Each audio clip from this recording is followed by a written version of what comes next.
제목으로 로마서 12장 3절에서 8절 말씀이 되겠습니다. 우리 스크린을 보시면서 교독하시도록 하죠. 제가 먼저 읽습니다. 내게 주신 은혜로 말미암아 너희 각 사람에게 말하노니 마땅히 생각할 그 이상의 생각 품지 말고 하나님께서 각 사람에게 나눠주신 믿음의 분량대로 지혜롭게 생각하라. 우리가 한 몸에 많은 지체를 가졌으나 모든 지체가 같은 기능을 가진 것이 아니니 이와 같이 우리 많은 사람이 그리스도 안에서 한 몸이 되어 서로 지체가 되었느니라. 우리에게 주신 은혜대로 받은 은사가 각각 다르니 혹 예언이면 믿음의 분수대로, 혹 섬기는 일이면 섬기는 일로, 가르치는 자면 가르치는 일로, 혹 위로하는 자면 위로하는 일로, 구제하는 자는 성실함으로, 다스리는 자는 부지런함으로, 긍휼을 베푸는 자는 즐거움으로 할 것이니라. 아멘. 찰스 베렝게는 모이는 교회, 흩어지는 교회라는 책에서 오늘날 교회에는 두 가지 기능이 있다고 말합니다. 성도들이 모이게 하는 것, 그리고 성도들이 세상에 흩어지게 하는 것입니다. 교회의 목적은 결국은 흩어져서 그리스도의 사랑을 세상에 나타내는 겁니다. 그리고 이 일을 이루기 위해서는요, 교회는 먼저 모여서 위로부터 공급해 주는 힘을 받고 또 세상 섬기는 훈련을 해야 한다는 것이죠. 만약에 모이기를 힘써서 위로부터 오는 능력을 공급받지 않고 세상을 섬기려 하면요, 여러분은 세상을 쉽게 섬길 수 없습니다. 그뿐만 아니라 그 섬김은 어쩌면 자기도 모르게 자기를 드러내고 나타내려는 섬김이 될 수 있습니다. 따라서 오늘날 교회가 된 성도들은요, 세상에 흩어지기 위해서라도 먼저 모여야 돼요. 그리고 우리 하나님은 이렇게 세상을 섬기려는 마음으로 모이기를 힘쓰는 자들에게 은사를, 특별한 선물을 부어주신다는 겁니다. 세상에서는 은사가 잘 나타나지도 않고 개발되지도 않아요. 그런데요, 여러분이 만약에 세상을 섬기고자 하는 마음으로 교회 안에 모이기를 힘쓰잖아요. 그러면 하나님은 없던 은사도 여러분에게 주시고 그 은사가 막 개발되게 하신다는 것이죠. 오늘은 하나님이 우리 모두에게 부어주신 은사를 따라서 세상을 섬기고자 할 때 우리는 도대체 어떤 마음과 어떤 자세로 섬겨야 하는지, 또 그 섬김 가운데 하나님께서는 어떤 역사들을 나타내시는지를 살펴보려고 합니다. 지난번에 우리는 성부 하나님의 택하심 가운데 예수 그리스도의 피값으로 성령 하나님의 역사하심으로 구원 얻은 여러분들이 어떻게 살아야 하는지 그 첫 번째 삶을 살펴보았습니다. 기억나십니까? 뭐였죠? 그것은 바로 산제사의 삶이었어요. 산제사의 삶이라는 것은 내 인생을 내 뜻대로 살아가려 하는 것이 아니라 나보다 나를 더 잘 아시는 하나님 뜻대로 하나님께 맡기며 살아가는 것입니다. 그리고 그 과정에서 내 뜻, 내 생각, 내 주장, 내 욕심을 내려놓고 하나님이 나에게 겪게 하시는 상황에 아멘 하는 거예요. 그런데요, 그렇게 하고 있다 보면 결국 손해보는 것은 나이고 일은 엉망될 것 같죠. 근데 그렇지 않다는 거예요. 그럴 때 비로소, 나를 내려놓고 있을 때 비로소 하나님이 나타나서 일하신다는 것을 경험하게 된다는 겁니다. 그래서 하나님의 뜻은 항상 선하시고 온전하신 뜻이라는 것을 하나님 스스로가 증거하신다는 거예요. 오늘은요, 그 산제사의 삶의 또 다른 표현, 두 번째로 산제사의 삶이란 세상을 섬기도록 주신 은사를 갖고 자신의 분량대로 섬기는 것, 그것이 바로 산제사라는 것. 우리 다 같이 3절을 읽어봅니다. 시작. 내게 주신 은혜로 말미암아 너희 각 사람에게 말하노니 마땅히 생각할 그 이상의 생각 품지 말고 오직 하나님께서 각 사람에게 나눠주신 믿음의 분량대로 지혜롭게 생각해라. 교회와 세상을 위해 헌신하고 봉사하고자 하면 하나님은 그런 여러분에게 은사를 부어주신대요. 그런데 하나님이 여러분에게 부어주신 그 은사는, 선물은 다 각각 다르다는 거예요. 오늘 본문에 하나님께서 각 사람에게 나눠주신 믿음의 분량 그러잖아요. 이게 바로 하나님이 여러분 각자에게 부어주신 선물, 은사들을 말한다는 겁니다. 그런데요, 하나님께서는 주의 몸된 교회를 세우실 때는 그 교회의 지체들이 맡아서 해야 할 역할들이 다 다르게 하셨어요. 그래서 받은 은사도, 주신 은사도 다 다르다는 겁니다. 여러분, 모두가 다 설교해야 되는 거 아닙니다. 또 모두가 다 부엌에 들어가서 주방 봉사를 해야 되는 것도 아니에요. 어떤 사람은 말씀의 은사를 받았고요, 어떤 사람은 섬김의 은사를 받았잖아요. 심지어 어떤 사람은 앞장서서 회중을 이끌어가야 할 은사를 가진 사람들이 있어요. 그런데 이런 분들이 앞서서 막 리더 역할을 하는 것은 그거 결코 잘난 척하는 거 아닙니다. 그것이 그분이 받은 은사이고 그분이 해야 할 역할이기 때문에 그러시는 거예요. 오늘 본문 4절과 5절도 그렇게 말씀하지 않습니까? 우리가 한 몸에 많은 지체를 가졌지만 모든 지체가 같은 기능을 가진 게 아니다. 이것처럼 우리 많은 사람도 예수 안에서 한 몸이 되도록 서로 지체가 되었다, 이렇게 말해요. 무슨 말이에요? 한 교회 안에도 다양한 지체가 있답니다. 그런데 각자마다 해야 할 일이 다 다르다는 거예요. 그런데요, 그렇게 해야 할 일이 다른 지체들이 각자 자기가 맡은 역할을 잘 해주고 있으면 전체 몸이 건강하게 자라게 된다, 이 말이에요. 예를 들면요, 목사도 성도들을 섬길 줄 알아야 된다 그러면서 목사가 설교 준비는 안 하고 맨날 주방에 들어가서 주방 봉사를 하고 있으면 어떻게 될까요? 아마 주방에 있는 몇몇 분들은 우리 목사님은 진짜 섬길 줄 아는 분이야 이러면서 굉장히 좋아하겠죠? 그러나요, 대부분의 다른 성도들은 안 좋아하게 될 것입니다. 왜냐하면 설교 준비는 안 하고 맨날 주방에서 일만 하고 있으니 그 설교에 은혜가 있을 리가 없기 때문이죠. 또 어떤 사람은 찬양의 은사가 별로 없는데 앞에 나와서 찬양하는 사람들 모습이 너무 멋있어 보이는 거예요. 그래서 찬양팀에 조인하려고 하면 어떻게 됩니까? 본인은 만족스럽겠죠. 그런데 성도들은 찬양 시간 내내 괴로울 수밖에 없는 거예요. 언젠가도 말씀드렸지만 저도 처음 신앙생활을 시작한 지 얼마 안 됐을 때는요, 제일 부러운 게 피아노 치면서 찬양 인도하는 그 찬양팀 리더가 그렇게 멋져 보이는 거예요. 그래서 저도 저렇게 피아노 치면서 찬양 인도를 해봐야 되겠다, 이렇게 생각을 했어요. 그냥 생각만 하고 말았어야 하는데 저는 그것을 실행에 옮겼습니다. 그래서 피아노를 배우기 시작했다는 거 아니에요? 그리고 정확히 한 달 후에 때려치웠습니다. 왜요? 나와 피아노는 일평생 함께 갈 수 없는 운명이라는 것을 금방 알겠더라고요. 베드로전서 4장 11절은 말씀하지 않습니까? 누가 말을 하려면 하나님이 말씀하는 것 같이 하라는 거예요. 누가 봉사하고 섬기려면 자기 힘으로 하지 말고 하나님이 공급하시는 힘으로 하는 것 같이 해보라는 거예요. 왜요? 이것이 바로 범사의 모든 일에 예수 그리스도로 말미암아 하나님이 영광을 받으시게 하기 위한 거라는 겁니다. 하나님이 공급하시는 은사를 가지고 섬겨야 그럴 때 여러분의 섬김이 하나님께 영광되는 결과를 가져오는 것이고 몸된 교회도 자라게 되어 있기 때문이라는 것입니다.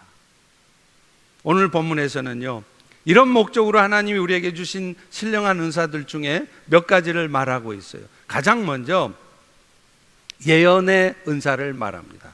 그런데요, 이 오늘 본문에서 말하는 예언의 은사는 우리가 흔히 알고 있듯이 미래를 예측하는, 점쟁이처럼 미래를 콕 집어 얘기하는 차원의 은사를 말하는 게 아니라 하나님의 말씀을, 뜻을 잘 전달하는 은사예요.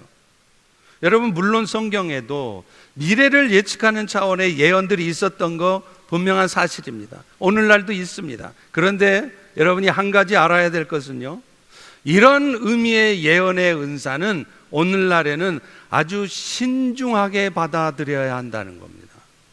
왜냐하면 오늘날 교회에서 생겨지는 문제들 중에는요, 이 예언의 은사들 때문에 발생되는 일들이 의외로 많기 때문이에요. 어떤 사람이 사업을 시작하면 사업이 잘 된 것인지 안 될 것인지, 또 어떤 사람이 어떤 직장에 들어가야 될지를 말을 해주면 결국 성도들은요, 하나님의 말씀에 근거한 건강한 신앙생활을 하는 것이 아니라 자꾸만 예언 기도 받으러 다니게 돼 있어요. 또요, 신비한 체험을 하게 하는 집회만 막 쫓아다니는 거예요. 신비주의에 빠지는 것이죠. 실제로 제가 본 교회들 중에도 그런 경우가 있었습니다. 어느 개척교회인데 권사님 한 분이 예언의 은사가 있으셨네요. 그러다 보니까 성도들은 뭐 궁금한 거 있으면 목사님을 찾아가는 게 아니라 권사님 찾아가요. 목사님의 두루뭉술한 설교 말씀보다는 콕 집어서 이렇게 저렇게 하라고 말해주는 그 권사님의 말이 훨씬 더 속 시원하기 때문이죠. 어느 순간서부터 성도들은 목사님보다는 그 권사님을 더 신뢰하게 되었고, 결국 영적 질서가 흐트러져 버린 그 교회는 깨지고 말았습니다. 제가 처음 예수를 믿을 때도요, 저도 참 많은 신비한 체험을 했어요. 기도하고 있으면 갑자기 노크 소리가 나요. 문 열어보면 아무도 없어요. 기도를 방해하는 거죠. 또 기도하고 있으면 교회 예배당 뒤쪽에 막 귀신들이 싸우는 모습이 제 눈에는 보여요. 그런데요, 어느 순간서부터 하나님은 저에게 일절 그런 경험을 하지 못하게 하시는 거예요. 신학교에 들어갈 무렵에 저는 하나님의 음성을 들으려고 한국에서 유명하다는 기도원, 하늘산 기도원, 오살리 기도원 다 다녔습니다. 하나님, 내가 신학교 가는 것이 하나님의 뜻이라면 분명하게 음성을 들려달라고, 일주일씩 금식 기도하면서 음성 들려달라고 했는데 하나님은 결국 물리적인 음성, 그래 너 신학교 가거라, 이런 음성을 안 들려주셨어요. 그러던 어느 날 이사야 43장 1절 2절을 말씀을 읽는데, 내가 너를 구속하였고 내가 너를 지명하여 불렀나니 너는 내 것이라, 네가 물 가운데로 지날 때 내가 너와 함께 할 것이라, 이 말씀을 읽는데요, 마치 하나님께서 큰 음성으로 제 귀에 대고 말씀하시는 것 같았어요. 물론 물리적인 음성이 아니라 제 심령에 말씀하시는 것이었습니다.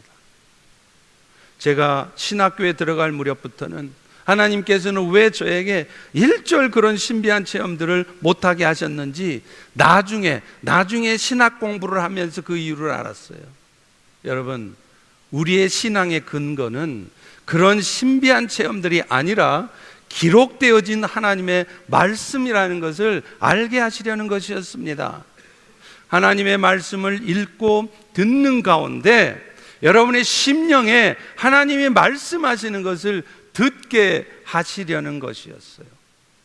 물론 이 시대에도 하나님의 물리적인 음성이 들려질 때가 있어요. 신비하고 기적 같은 일이 있습니다. 그러나 우리 하나님은요, 거의 대부분 여러분들에게 그런 방식으로 말씀하지 않으십니다.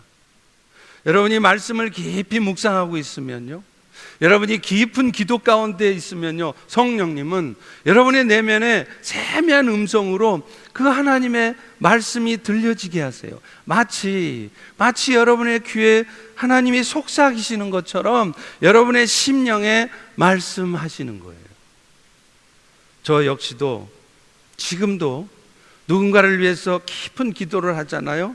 그러면 성령께서 어느 순간 깨닫게 하시는 때가 있어요. 그분의 현재 상황이 어떤 상황인지, 하나님은 그분으로 하여금 왜 지금 이런 상황 가운데 있게 하셨는지 알게 하실 때가 있어요. 또 심지어 누군가를 위해서 기도하잖아요. 그러면 그분이 어떤 영적 상태에 있는지 현재 그분의 영적 상태를 한 장의 그림으로, 픽처로 보여주시기도 하십니다. 그런데요, 저는 그런 것들을 함부로 말할 수가 없습니다. 오늘 본문에서 말하는 예언의 은사도요, 미래에 일어날 일을 알아맞히는 그거 말하는 게 아닙니다. 하나님의 말씀을 통해서 하나님의 뜻을 잘 전달하는 은사예요. 따라서 예언의 은사가 가장 필요한 사람들은 권사님들이 아니라, 기도 많이 하는 집사님들이 아니라 하나님의 말씀을 전하는 일을 해야 할 목사나 전도자들이에요. 예언의 은사가 있는 사람이 말씀을 전하잖아요. 그러면 그 말씀이 진짜 영적인 힘이 있습니다. 말씀을 듣는 사람들의 심령에 불을 던져요. 따라서 말씀 전하는 사람들은 반드시 예언의 은사가 있어야 됩니다. 만약에 목사가 예언의 은사가 없다면 설교 시간은 은혜의 시간이 아니라 인내를 훈련하는 시간이 될 수밖에 없는 겁니다. 그래서 저 역시도 늘 기도하는 게 말씀을 잘, 하나님의 뜻을 잘 전달하는 예언의 은사 주시도록 기도해요. 또한 성도님들, 여러분들도 특별히 담임 목사인 저를 위해서 기도하실 때 예언의 은사를 주시도록 간절히 기도해 주셔야 돼요. 그것이 사실은 저를 위한 것이 아니라 결국에는 여러분 자신을 위한 것이기 때문입니다. 그래서 지난번에 오셨던 오륜교회 김은호 목사님도 오직 목사님만을 위해서 기도하는 중보 기도자가 무려 2,000명이 있다고 하지 않습니까? 두 번째는요, 오늘 본문은 섬기는 은사를 말합니다. 사도 바울을 도왔던 바나바 같은 사람이죠. 이 바나바는요, 처음 복음 사역을 시작할 때는 바울을 잘 이끌어 주었어요. 근데 나중에는요, 위치가 바뀝니다. 처음에는 바울을 끌어주던 사람이 나중에는 바울을 밀어주고 도와주는 사람이 된 거예요. 사실 오늘날 누구든 1인자가 되려고 하지 2인자가 되려고 하지 않더라고요. 그런데 아십니까? 아름다운 조력자가 없이는 절대로 빛나는 1인자는 있을 수 없는 겁니다. 19세기에 D.L. 무디 아시죠? 그가 수많은 부흥 집회를 할 때 그의 곁에는 항상 생키라는 찬양 사역자가 있었습니다. 이 생키는 무디가 가는 곳마다 먼저 찬양을 통해서 사람들의 마음을 열어줘요. 그러면 심령이 뜨거워진 사람들은요, 그 무디의 설교를 들으면서 큰 은혜와 감동을 받는 거예요. 생키는 자신을 자꾸 드러내려고 하는 것이 아니라 어떻게 하면 무디가 은혜로운 말씀을 통해 청중들에게 은혜를 끼칠 수 있을까? 그것을 늘 생각했던 사람이라는 겁니다. 또 무디에게는요, 곁에 훌륭한 신학 박사도 있었습니다. 여러분, D.L. 무디의 직업이 뭡니까? 잘 아시죠? 구두수성공이에요. 그러다 보니까 이 무디는 신학적 배경이나 학문적인 바탕이 약했습니다. 그래서 하나님이 하신 일이 뭐냐? 그 무디 바로 옆에 신학 박사를 붙여주신 거예요. 그런데 그 신학 박사인 그 사람은 무디보다 앞서지 않아요. 자기가 아는 것 많다고 잘난 척하지 않아요. 오히려 무디의 설교가 신학적 문제가 없도록 무디의 설교문을 고쳐주고요, 정리해주는 신학 박사였습니다. 이분이 누군지 아십니까? 바로 한국에 있는 그 유명한 예수원을 세웠던 대천덕 성공회 신부님이 있죠. 그 대천덕 신부님의 할아버지이신 R.A. 토레이 박사님이십니다. 한국에서는요, 여비서 하면요, 보통 아주 얼굴 예쁘고 날씬한 젊은 아가씨들을 연상하잖아요. 그런데 보십니까? 서양에서는요, 여비서들이 대부분 나이가 지긋해요. 뚱뚱해요. 영국의 최고의 설교가라고 했던 존 스타트 목사님의 비서도 그랬습니다. 이 비서는요, 무려 40년 가까이 존 스타트 목사님을 보필하면서 그의 설교 자료를 준비해주고 정리해주는 역할을 했죠. 그래서요, 이 존 스타트 목사님은 유명한 책을 쓰십니다. 그리스도의 십자가. 그런데 그 그리스도의 십자가의 서문에 보면 이 책을 나의 사랑하는 아내에게 바칩니다 라고 써있지 않고 이 책을 여비서 프랜시스 화이트 헤드에게 바칩니다 이렇게 써 있습니다. 여러분, 자꾸 앞장서서 1인자가 되려고만 할 것이 아니라 조용히 뒤에서 섬기는 자가 되기를 구해야 되는 이유가 무엇인지 아시겠습니까? 세 번째는요, 가르치는 은사예요. 이 은사는 어떤 면에서 보면 예언의 은사하고 비슷합니다. 그래서 대부분의 경우에 예언의 은사가 있는 사람들은 가르치는 은사가 있는 경우가 많아요. 근데 굳이 비교하자면 예언의 은사가 설교, 프리칭하는 은사라면 가르치는 은사는 그야말로 teaching, 강의하는 은사예요. 대체적으로 교사들에게, 또 우리로 치자면 성경 교사나 평신도 훈련부 교사들이죠. 이 교사들에게 이런 은사가 필요해요. 근데 만약 가르치는 분들이 이런 은사가 없다면 참으로 난감한 일 아니겠습니까? 제가 신학교 다닐 적에 선교학을 가르치던 교수님이 한 분 계셨어요. 이분은 제가 아는 한 정말 평생을 주를 위해 헌신하신 분이에요. 얼마나 귀한 분인지 몰라요. 그런데 이분은 강의할 때 보면 가르치는 은사 대신에 최면의 은사가 있습니다. 그래서 이분이 강의를 시작하잖아요. 거의 모든 학생들이 5분 안에 다 졸아요. 최면술사가 와도 그렇게까지 능력 있게 다 잠재울 수 없을 것 같습니다. 여러분, 이런 분들은요, 강의실에서 강의를 하실 게 아니라 선교 현장으로 나가셔야 돼요. 선교 전략을 연구하셔야 돼요. 네 번째는 권위하는 은사입니다. 여러분, 이 권위한다는 것은 목에다 힘주고 뽐낸다는 게 아니라 권면하고 위로한다는 말이죠.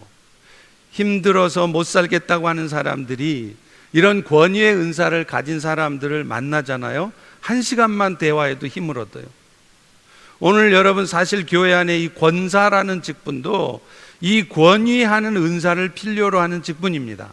그래서 권사들은 성도들 중에 낙심하고 영적 침체 가운데 있는 성도들이 있으면 찾아가서 그들을 위로하고 그들이 힘을 얻게 해주는 역할을 하셔야 되는 분들이에요. 그런데 하나님은요, 이런 위로의 은사를 얻게 하기 위해서 하시는 일이 먼저 있어요. 뭐냐면 먼저 그분 자신들이 고난 가운데 처하게 하시는 것입니다. 대부분 위로의 은사를 가지신 분들은 공통점이 있는데 그 자신이 심각한 환난을 경험했던 분들이라는 겁니다. 그러나 하나님은 그분들에게 그런 환난만 주시는 게 아니에요. 그 환난 속에서도 반드시 그리스도로 말미암는 위로도 주세요. 왜냐하면 그래야 그 위로로 이 환난을 이겨낸 그 위로자가 또 다른 환난 당한 사람들을 위로할 수 있기 때문이에요. 그래서 고린도후서 1장 14절에도 말하잖아요. 우리의 모든 환난 중에서 우리를 위로하사 우리로 하여금 하나님께 받는 위로로 모든 환난 중에 있는 자들을 능히 위로하게 하심이라. 사랑하는 성도 여러분, 하나님은요, 오늘도 우리가 세상에, 아니 여러분이 세상의 위로자가 되게 하시기 위해 여러분에게 먼저 환난을 경험하게 하시는 겁니다. 다른 사람들은 상상도 못할 아픔을 겪게 하세요. 아마 지금 이 시간 여러분 가운데도 그런 상황 가운데 처하신 분이 있으시다면 이 말씀을 사람의 음성으로 듣지 마시고 하나님의 음성으로 들으시기 바랍니다. 하나님께서는 여러분의 아픔과 고통을 다 알고 계십니다. 그러나 여러분들을 세상의 위로자로 세우시고자 지금 여러분으로서는 너무 힘든 그 고통스러운 상황을 지나가게 하시는 것입니다. 다섯 번째는 구제하는 은사입니다. 여러분, 구제는요, 돈 많다고 하는 게 아니더라고요. 긍휼의 마음이 있어야 돼요. 그래서 구제의 은사는 마지막에 긍휼의 은사와도 연결이 돼 있죠. 아무리 돈 많아도요, 긍휼의 은사가 없으면 그야말로 돈이 썩어져 없어져도 어려운 사람들 도우려고 하지 않습니다. 그런데 비록 부자는 아니어도요, 마음에 긍휼이 있는 사람이 있잖아요. 이런 사람들은 하나님 나라 일을 하는 데서는 째째하지 않아요. 큰 손, 통 큰 손이에요. 팍팍 씁니다. 그리고 우리 하나님도요, 그런 사람들에게 더 많이 부어주신다고 약속을 하셨어요. 누가복음 6장 38절에 말하잖아요. 주라, 아끼지 말고 주라, 그러면 너희에게 줄 것이니 후히 되어 누르고 흔들어 넘치도록 너희에게 안겨주리라. 많이 베푸는 자에게, 자기 형편 탓하는 게 아니라 없는 형편에도 많이 베풀려고 하는 자에게 많이 주신다는 거예요. 그리고 여러분이 땅에 재물을 쌓아두면 그거 도둑 들어요.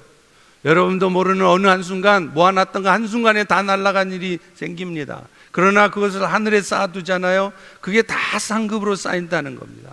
그렇기 때문에 오늘 여러분에게 구제의 은사가 있으시고 긍휼의 은사가 있으시다면, 그러면 그것은 여러분에게 이 땅에서도 복을 받게 하고 저 영원한 하나님 나라에서도 복을 받게 하는 일이라는 것을 아실 수 있기를 주의 이름으로 축원합니다.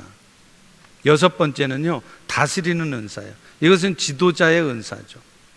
이 다스리는 은사를 가진 사람의 특성은요, 그 사람 밑에는 어떤 평범한 사람이 들어가도 유능한 사람이 돼요. 대표적인 예가 2002년도에 한국 축구 대표팀을 맡았던 히딩크가 아닐까 싶습니다. 여러분, 히딩크가 처음 한국에서 월드컵 4강 신화를 만들어냈을 때 사람들은 우연이라 생각했습니다. 그런데 히딩크는요, 그 이후에도 호주 대표팀 맡아서 월드컵 16강에 올렸죠. 러시아 대표팀 맡아서 유럽컵 때 4강에 올렸죠. 이런 업적들은 히딩크가 결코 우연히 그런 일을 한 게 아니라 그에게 다스리는 은사가 있다는 것을 말해 주는 겁니다. 그런데 여러분 기억하세요. 다스리는 은사가 있는 사람들의 특징이 있어요. 다스리는 은사를 가진 사람들은 모든 사람들을 어찌하든지 화합하게 한다는 거예요. 피스메이커가 되게 한다는 거예요. 물론 단 한 사람의 반대자도 없을 수 있도록 그렇게 할 수는 없습니다.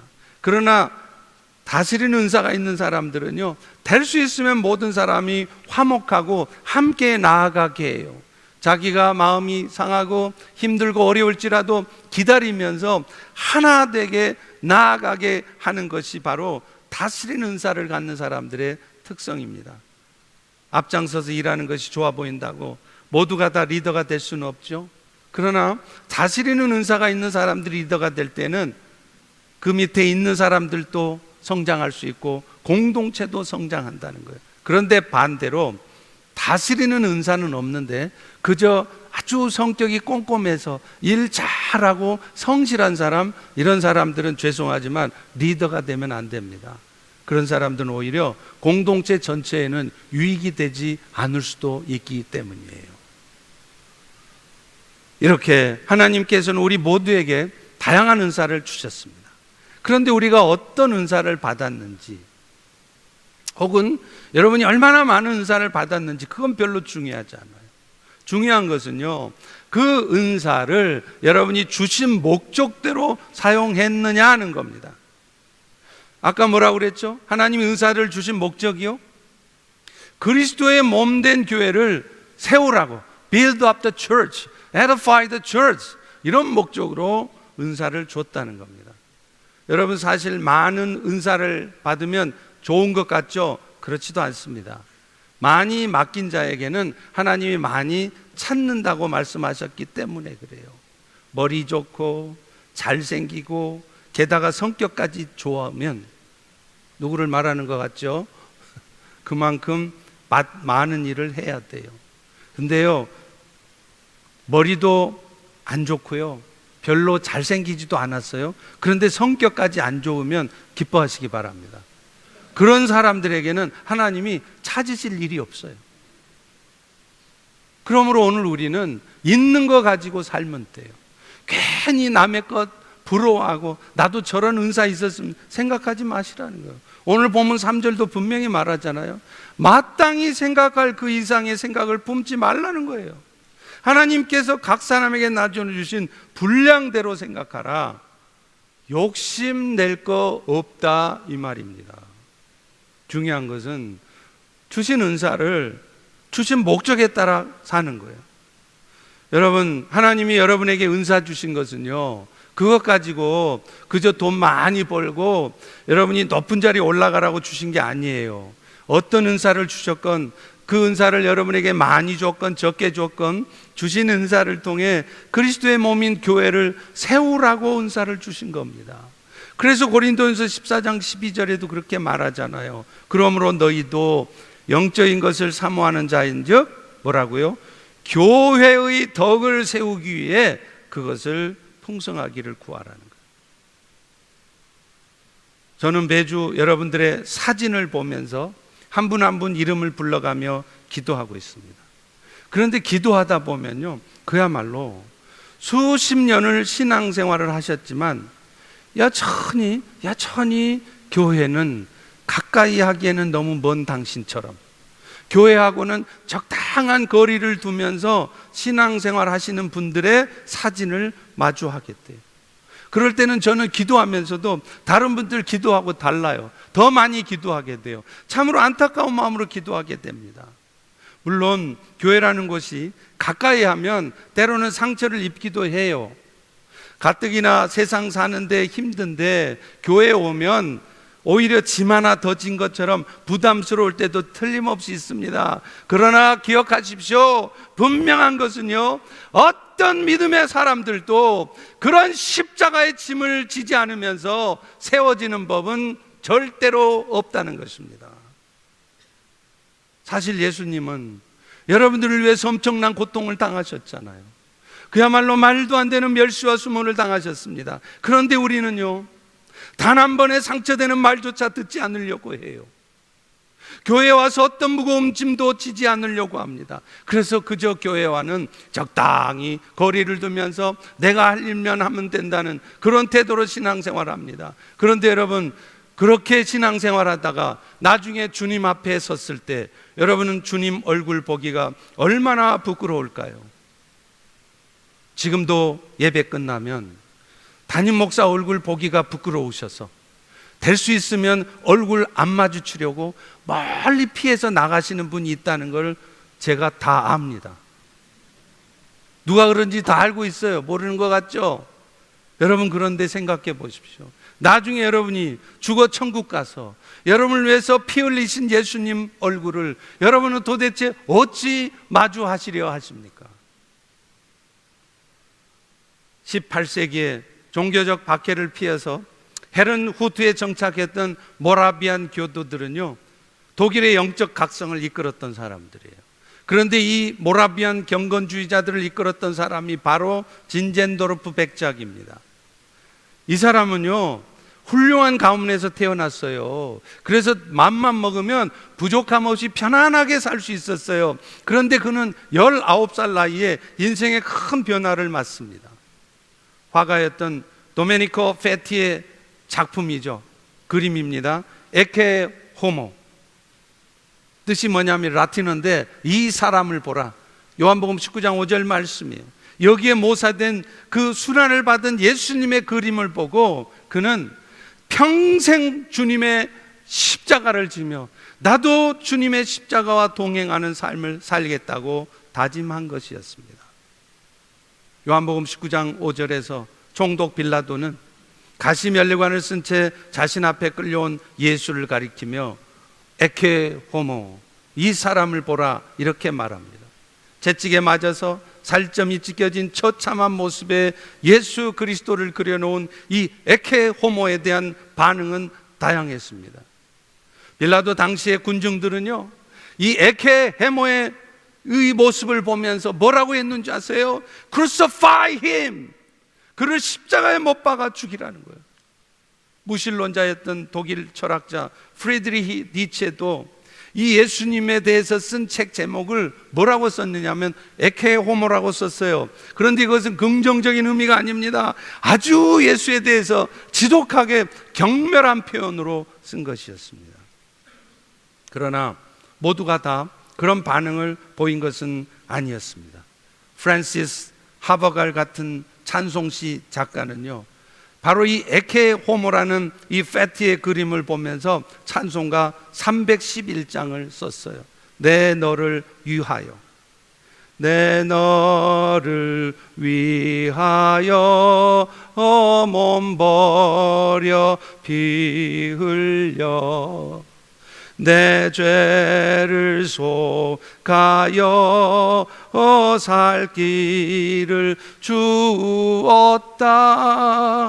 널 위해 몸을 주건만 너 무엇 주느냐. 아버지 보좌와 그 영광 떠나서 밤같은 세상에 만 백성 구하려고 내 몸을 희생했건만 너 무엇 하느냐.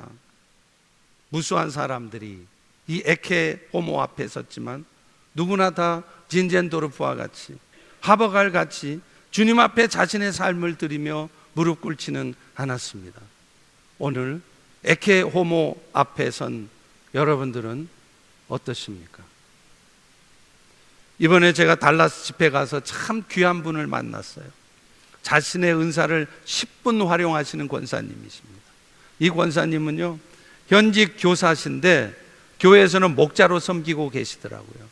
그런데 자기가 섬기고 있는 이 소그룹에 젊은 나이에 갑자기 남편을 잃은 자매가 있었어요. 남편 잃고 아이들 셋을 키워야 되는 이 절박한 상황에서 이 자매는 계속 절망 가운데 무너져 있는 거예요. 좀처럼 그 어둠에서 빠져나오지 못하고 있을 때 이 권사님은요, 학교가 끝나잖아요. 얼마나 피곤했겠어요. 그래도 거의 매일이랍니다. 거의 매일 그 자매를 찾아가서 위로해주고 함께 했다고 합니다. 그 일을 무려 3년 동안을 했습니다. 여러분, 말이 그렇지 그게 정말 쉬운 일입니까? 그렇게 하니까 마침내 그 절망에 빠져나와서 살 소망이 없어서 죽고 싶어도 자식 때문에 못 죽던 그 자매는 이제는 조그만 일식집을 운영하면서 자녀들과 잘 살아가고 있습니다. 무엇보다도요, 교회 일도 열심히 섬기고 있다고 그래요. 그날도 강사 목사인 저를 대접한다고 그 전날부터 음식을 준비하셔서 꼭 목사님께 식사 대접을 하고 싶다는 거예요. 또 이분은요, 수술한 성도를 위해서 섬기는데 매일 병원에 찾아간대요. 음식을 해다 주고, 심지어는 혼자 머리를 감을 수 없으니까 그 권사님이 대신 자매 머리를 감겨주는 거예요.